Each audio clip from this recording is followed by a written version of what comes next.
Alien Romulus has released in theaters, so it's time to rank every Alien film on this tier list from the oldest to the newest. So I'm gonna start where this franchise began.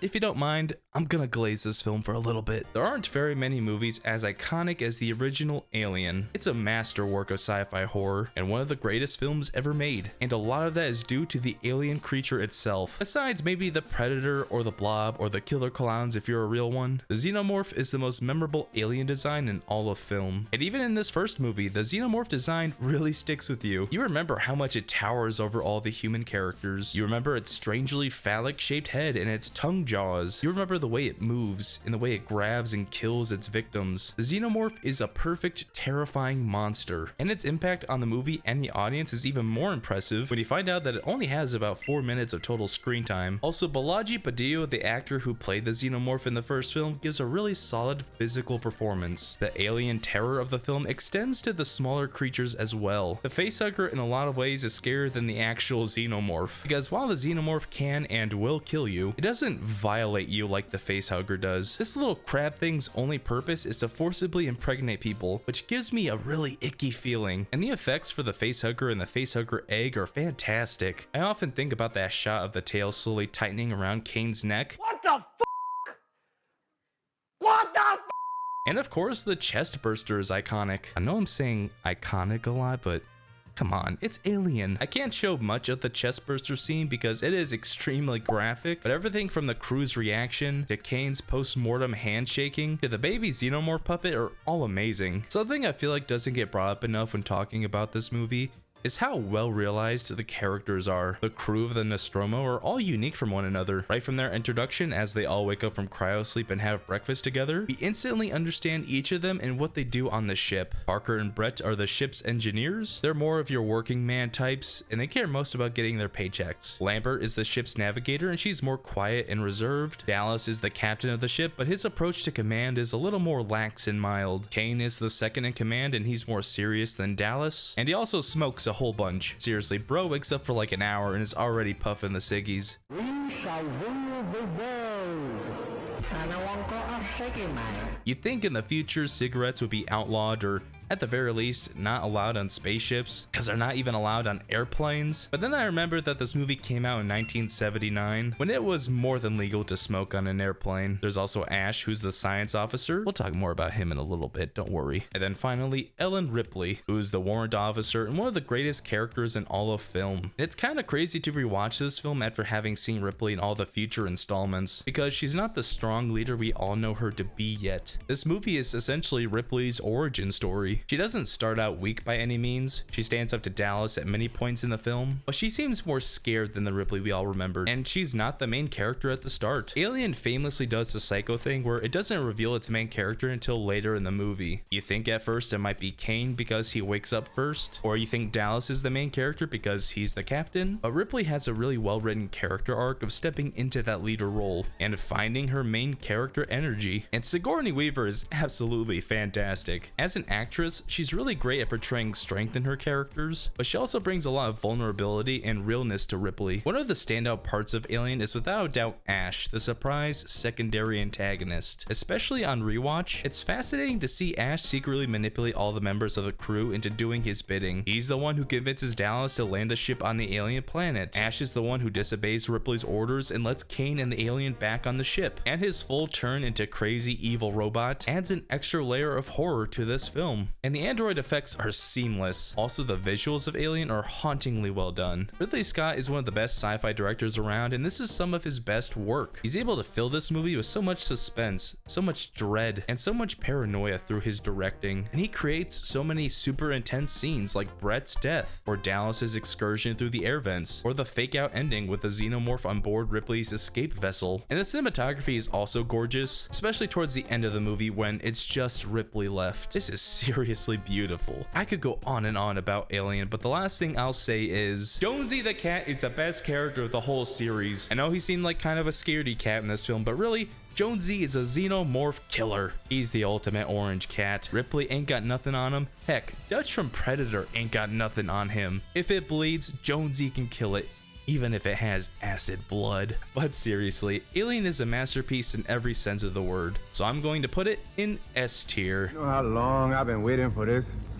Woo, I'm about to make a name for myself here. Aliens is one of those rare movies where people often claim it's better than the original. And while I won't yet spoil if I agree with this statement or not, I do think that Aliens is refreshingly different than the original. Instead of trying to recreate the success of Alien by making another haunted house movie with a different cast of characters, they decided to make a full-blown action flick with horror elements. James Cameron is great at crafting these huge battle sequences with a very large sense of scale. And while Aliens does feature some scenes like that, like Ripley's 1v1 against the alien queen, most of the action scenes in this film are not like that at all. They're more grounded, more intimate, more closed in. When Ripley and these soldiers are fighting for their lives, it gives a heavy feeling of claustrophobia. And there are a bunch of incredible epic moments, like the Marines' first contact with the xenomorph nest, or Hudson's final stand, or Vasquez and Gorman taking themselves out, or Ripley taping that pulse rifle and flamethrower together to go into the belly of the beast. Aliens is an action thrill ride in every sense of the word. The visuals of this film are also fantastic. While it is very blue, almost concerningly blue, maybe James Cameron was trying to warn us, it still has some very creative lighting and some very memorable shots. I often think about this shot in the water where the alien is sneaking up on Newt. This is glorious. And the effects for the xenomorphs, the queen, the power loader, and all the sets are fantastic. An aspect of this film that makes it a great sequel is how it expands on this universe. In the first film, we really don't get much. We saw an alien, we saw a spaceship with 7 crew members, including 1 android, and they work for a mysterious company, and that's about it. But Aliens gives us so much more information. We now understand how powerful this company is. They're responsible for colonizing new worlds and whatnot. Also, the reason Ash bugged out was because he was an older, less reliable model of android. And we see how the xenomorphs operate. They're pretty much just big bugs who serve their queen. These extra lore elements really help to flesh out this universe. But really, the thing that elevates Aliens from a really good action movie to one of the best films of all time is the characters. The characters of this film are great, and their relationships with each other create a ton of depth. There is so much camaraderie with this group of soldiers. They all play off each other so well, and they create some of the most humorous moments of the film. And this is one of Bill Paxton's best roles. He's so great as Hudson. Hey, Vasquez. Have you ever been mistaken for a man? No. Have you? Even the soldiers with less screen time are well characterized, like Capone, who wakes up and immediately starts smoking. Ha, welcome back, Kane. I also really like the friendship that's formed between Ripley and Hicks. He has a small, interesting arc of stepping up into a leader position once everyone else outranked him died. I mean, seriously, he was snoozing on the drop down to the planet. This is not leader material. And him and Ripley have some chemistry together. I like that there wasn't any outright romantic moments between the two of them, but you could definitely see something happening there. And then there's the most important relationship of the film, Newt and Ripley. They have such a wholesome bond in this film. Newt lost her parents and begins to see Ripley as a new mom. Ripley lost her daughter in one of the deleted scenes and begins to see Newt as a new daughter. The theme of motherhood is palpable in this film, and Ripley has such a well-written arc of gaining strength through becoming Newt's guardian. I started to see some people say that Ripley is acting out of character in this film, that she's much stronger and much more capable than the Ripley we saw in the first film, which I just have to disagree with. At many points in the movie, she suffers from her PTSD, or she gets afraid when Newt or Hicks are in trouble. And in the times when she does act or do something brave, it's almost always out of necessity or sheer instinct. She drives into the xenomorph nest because no one else would. She goes down into the nest to save Newt because no one else will. And she fights off the alien queen because no one else could. Ripley isn't a great character because she's this all-powerful girl boss who knows what to do in every situation. She's great because she's a human being who's faced with tough situations but manages to overcome them. Aliens is a fantastic follow-up to the original film. It's one of the best movies ever made. It's going in S tier. Now, you must be wondering, which movie do I think is best? Alien or Aliens? And I'm going to have to say, I don't know. I really don't. I go back and forth on which movie I like more all the time. I think most days I would say I like Alien more, but I honestly couldn't say. I just think it's incredible how we're 2 movies into the series and we already have 2 S-tier films. I wonder if every movie in this series is gonna be an S tier. Never mind. Yeah, Alien 3 is a lot worse than I remembered. I really did not have a good time watching this movie again, even though I watched the assembly cut, which I heard was supposed to be better than the theatrical version. First of all, Alien 3 is just flat out ugly. I hate all the overhead lighting. I hate all the low angles. They're all over this film. And I hate how orange this movie is. I poked fun at aliens being really blue, but man, a lot of this movie is really orange and I really don't like it. Also, the alien effects are significantly worse than in the previous two films. Now, whenever there's an alien puppet or someone in the xenomorph costume, it looks great. But there are so many shots of the alien in this film that just look awful. I found out that these alien shots aren't actually CGI. They're puppets that were shot against a blue screen and then cropped in later. But man, they just do not work at all. It's really hard for the xenomorph to look scary when it's moving at a slower frame rate than everyone else. This is so much cancer that I can feel the tumors growing on my back. Also, this movie's story and pacing is rough. Alien 3 very famously had a ton of rewrites and went through several scripts, and the final draft is just kind of boring. Ripley winds up on this prison planet with a xenomorph, and now they have to find a way to kill it. That's generally the whole story. And while a story as simple as that could work, it feels like a regression after we had Aliens, which had so many layers to its script and had so many well-realized themes. And Alien 3 tries to incorporate different interesting story elements like the prisoner's faith in God or Ripley's never-ending grief, but these story elements really don't go anywhere and kind of fall flat. Also, I don't think Ripley gets any interesting character writing, which is super disappointing. She mostly feels like the same character. She has a ton of awesome moments, but she doesn't have an interesting arc of any kind. In the beginning of the movie, Hicks and Newt die, which really sucks. And then Ripley's story after that is just her coping with the fact that she lost people she cared about, her coping about the xenomorph pregnancy, and then she decides to sacrifice herself at the end. Also, her romance with Tywin Lannister feels really rushed and out of place, but I guess I understand. He does have all that Lannister gold. The one saving grace of this film is the prisoners. I think Dylan and the rest of these bald weirdos add a lot to the movie. A lot of them are just fodder for the alien to kill, but they also add a ton of humor. Also, I normally censor swear words on this channel, but you have to hear how this guy delivers his line. It's so funny. Fuck! And Charles S. Dutton is absolutely fantastic. He is without a doubt the standout of the movie. He brings so much power to this role and his line delivery is unmatched. Take off. I gotta re-educate some of the brothers. Despite the many mistakes Alien 3 makes, the worst one is the fact that it's just not that scary. I already dunked on the xenomorph looking laughable in this film, but also the pacing, the shot composition, and the score take away any terror this film could have had. The score is especially awful. It just does not fit this movie at all. So yeah, Alien 3 or Alien Cubed, however you're supposed to say it, is not great. It's not scary, it looks horrendous, and even the director of the movie, David Fincher, has disavowed it. But there are some highlights here and there. So I'm going to put Alien 3 in C tier. I'm so sorry about every bad thing I said about Alien 3, because Alien Resurrection is just so much worse. Everything about this film just doesn't work. Most notably, the tone. It's no secret that Joss Whedon wrote Resurrection to be more lighthearted with more goofy bits and jokes. And you can see that in the final product. Everyone's quipping like they're an Avenger. Make a nice souvenir. And this writing is really bad for this film for two big reasons. One, the movie is not directed to be a goofy, jokey movie. For the most part, the characters are still acting serious, which makes the dialogue they're saying really weird. And there's a bunch of moments where I think the director wanted it to be scary, but it wound up feeling like slapstick comedy.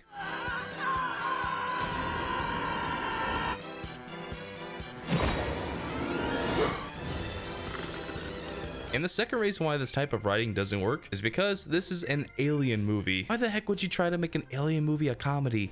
Are you stupid? Injecting a little humor into an alien film is fine. It has worked in the past. But making the entire movie goofy just does not work unless you're Family Guy. Stop. Not so fast, y'all. You think you can just up and run away? You crazy. Also, the xenomorphs are poorly used in the film. In the past, they were just animals who acted on instinct, but now they're able to plot and scheme and use buttons. Could just be me, but I feel like they were scarier when they weren't smart. Also, we see them way too much. I absolutely hate how when we first see them, they're trapped in a cage where Brad Dourif can make kissy faces at them. But at least the xenomorphs look better here than they did in Alien 3. Well, mostly. What the hell was even that? All the characters in this movie are just awful. This crew of space pirates are the most unlikable and generic characters of the whole series. Genre is an angry, vaguely predatory guy. There is a generic captain character who dies early on because Dallas died in the original movie. There's the funny wheelchair man who says funny things and uses a wheelchair. Winona Ryder's character is really bland, and the twist of her being an android really means nothing. Christie's cool though. The bullet bouncing might be a little silly, but it's like the one silly thing I kind of like. And then there's the big elephants in the room. Ripley and that awful newborn. Ripley died at the end of Alien 3, and there was no reason to bring her back, and certainly not as a clone who's half human, half xenomorph, and noseball. Ripley is such a different character in this film that she probably should have just been a new character. Seriously, the Ripley we know is not this weird super soldier who kind of wants to get freaky with xenomorphs. The Ripley clone does have a kind of well thought out character arc of trying to find her own autonomy, but it doesn't feel very well developed. And the newborn is an abomination. Do you guys remember when Jurassic World had the idea for human and dinosaur hybrids, and everyone on the internet made fun of them for that? I really wish someone made fun of Joss Whedon when he came up with this idea. The newborn just looks awful. Doesn't really have any impact on the film. It has one of the funniest deaths of all time. Alien Resurrection is an absolutely bonkers movie, but not in a good way. It trades the grounded horror of the first two movies for a wacky space adventure full of flat characters, poorly timed comedy, and questionable story elements. I absolutely hate this movie, and it's going in D tier. Now, AVP and AVP Requiem would go right here, but I decided not to rank these two movies on this tier list. I wasn't sure if I should rank those movies here or on a potential Predator tier list, so I decided to save those movies for the latter, because they feel more like Predator movies, and the Predator series has less films overall. If you want to see that Predator tier list at some point, hit that subscribe button and let me know down in the comments. But now we're gonna skip ahead 15 years and rank the next film in this series.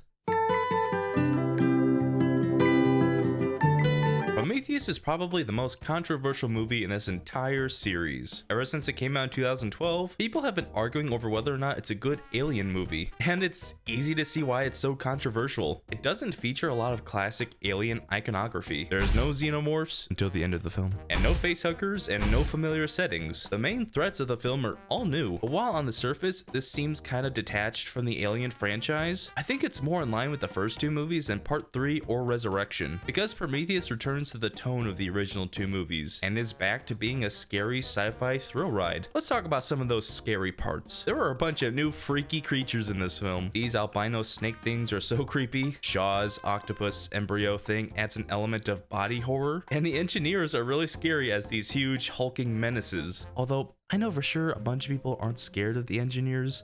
They're more so attracted to the engineers.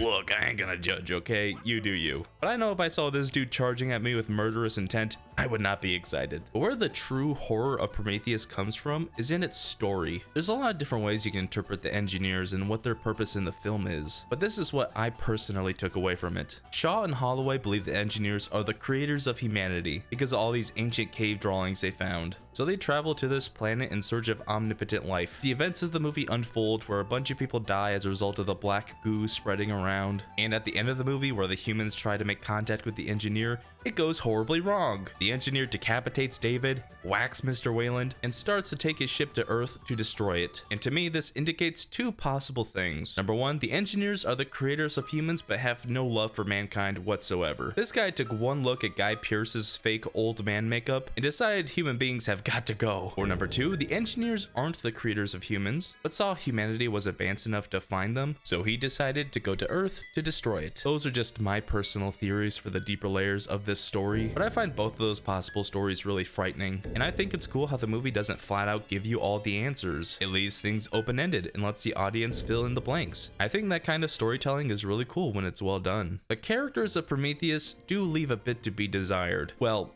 Mostly. David is one of the best characters in the entire franchise. It feels like he's the character we spend the most time with, even though I would call him the secondary antagonist. He's an android, but he gets more characterization than any other character. We know what he does for fun. We know what movies he likes. I imagine his letterbox top 4 looks something like this. And we know what drives him. David was programmed to seek knowledge and to be curious. And we, the audience, see how that makes David do some messed up things, like making Holloway drink the black goop or trying to make Shaw keep the alien embryo octopus thing inside of her. And Michael Fassbender's performance is the real standout of this film. He really is perfect in the role. The other characters, though, aren't as good. I found them all incredibly boring or incredibly stupid, or both. A bunch of characters make some really silly decisions, like Fifield and Milburn playing with the snake thing, even though they're both scientists, or Shaw and Vickers running in the path of the rolling spaceship. And on top of the stupidity, all these characters feel really generic. The last thing I'll say about Prometheus is that it's great having Ridley Scott in the director's chair again. He really adds a lot to the visual language in this movie, and a lot of that alien feeling comes from his directing. So Prometheus is not perfect, but it's a movie I can really appreciate. So I'm going to put it in B tier. Told you. We're gonna hang out and watch a movie. I'm gonna take some pictures.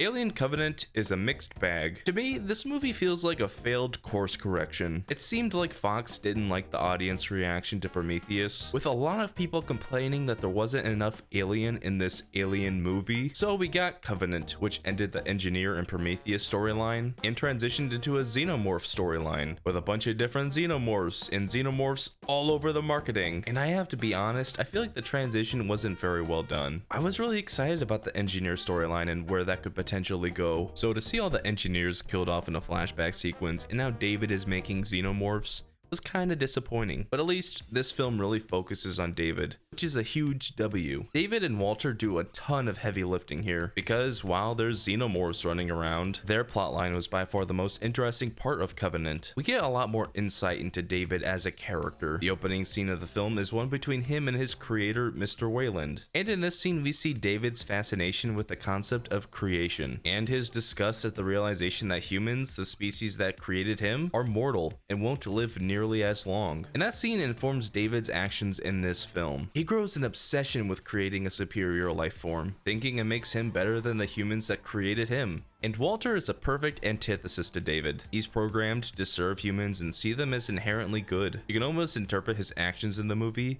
as him showing love for humans. And this divide between the two characters results in one of the best rock'em sock'em robot fights since Real Steel. And Alien Covenant is probably Michael Fassbender's best performance of his entire career. He makes each character very unique from each other. Outside of the vaguely homoerotic androids, these characters aren't all that interesting. Most of them are just fodder for the aliens, and some of them are straight up dumber than the characters in Prometheus. Specifically Ferris. She might be the most laughably dumb character of this whole series. Let's get a play-by-play on why Ferris is just a little dumb. She is at the ship while Kareen is rushing Ledward back, who's infected with something. Kareen and Ledward are in the medbay as something begins bursting from his back. Ferris sees this and for some reason believes this is an infectious disease, so she locks Kareen in there with the alien and leaves to go get help. She realizes how absolutely stupid that is and goes back with a shotgun, but it's too late. The neomorph is already killing Kareen, so Ferris tries to kill the alien, but slips on some blood on the floor and busts her ankle by closing the door on it. The neomorph gets out of the medbay and chases Ferris around the ship. She tries to shoot the alien but winds up hitting something that blows up the entire ship,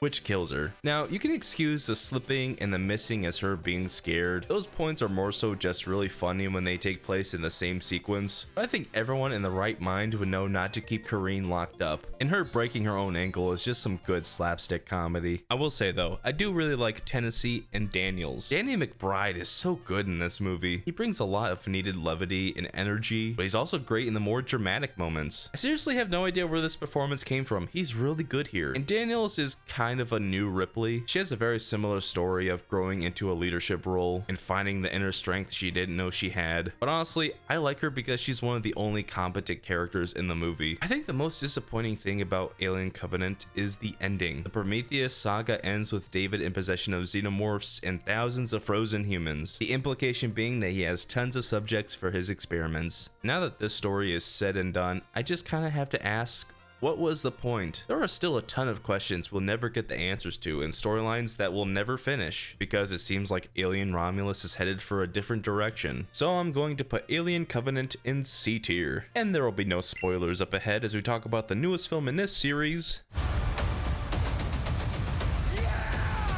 Alien Romulus is the best film in this series since Aliens. One of the most standout aspects about it is all the references and story elements from previous films. It has the atmosphere of the first movie, it has some really awesome action scenes like in Aliens, and it even borrows some things from Alien Resurrection and the Prometheus films. It doesn't have anything from Alien 3 though. At least nothing that I remember, which is kind of funny. And this aspect of the movie is going to be very hit or miss with people. I can scroll on Twitter and find people who loved Romulus, thinking it was a love letter to the franchise as a whole. And there were some people who thought it was a pointless, ooh, I know that thing kind of movie. And while most of these borrowed assets and Easter eggs do work for me, there are some that I didn't love. There's a character who appears in the movie that really bothered me, and one of the characters says the "Get away from her, you bitch!" line, which rubbed me the wrong way. I don't think it's ever good to repeat lines like that. It reminds me of the AVP movies when these nobodies would attempt to say Arnold lines and completely fail. Get to the chopper! You're not that guy, pal. Trust me.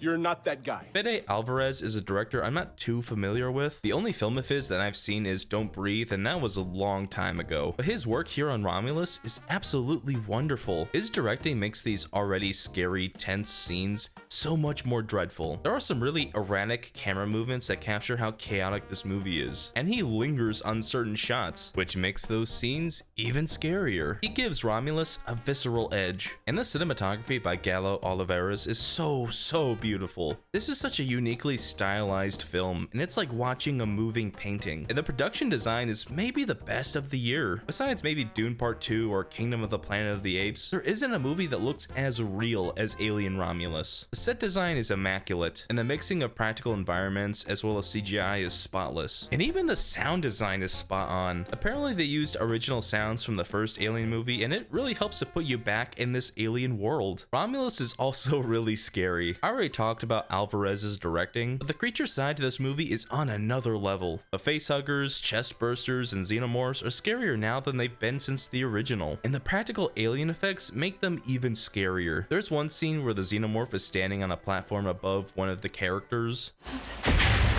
You can feel the weight of its footsteps. You can feel its presence in that room. CGI is a great filmmaking tool that makes impossible scenes possible. But for a small, closed-in movie like this, the practical effects add a ton to the believability of it all. The one part of the movie I feel pretty so-so on is the characters. Most of these characters feel like fodder to me, even though these actors are doing a really great job. Especially Isabella Merced. I feel so bad for her character in this movie. She really went through it. But the two characters I liked were Rain and Andy. Their sibling relationship is the core of this movie, even though Andy is an android, and he specifically has a really well told arc of struggling between his prime directive and his genuine love and care for Rain. And Kaylee Spaney as Rain is an all-timer. She's a really sensible and intelligent character, and she is a fantastic representation of what this movie is really about, the struggle of finding a better place. Rain was dealt a really bad hand in life, born under the thumb of the Weyland-Yutani Corporation, and the entire runtime is about her taking control of her own life and trying to make her dreams a reality. Alien Romulus is a fantastic installment in this franchise, and even though I would have liked to seen a new entry in the David trilogy, I can't be mad that we wound up getting one of the best films of the year. So I'm going to put Alien Romulus in A tier. And that's the tier list. As always, this is just my personal ranking. Feel free to leave your own ranking down in the comments. And if you want to watch another horror movie ranking, you can click here to watch my tier list of all the A Quiet Place films. Or you can click on this video that YouTube picked out just for you.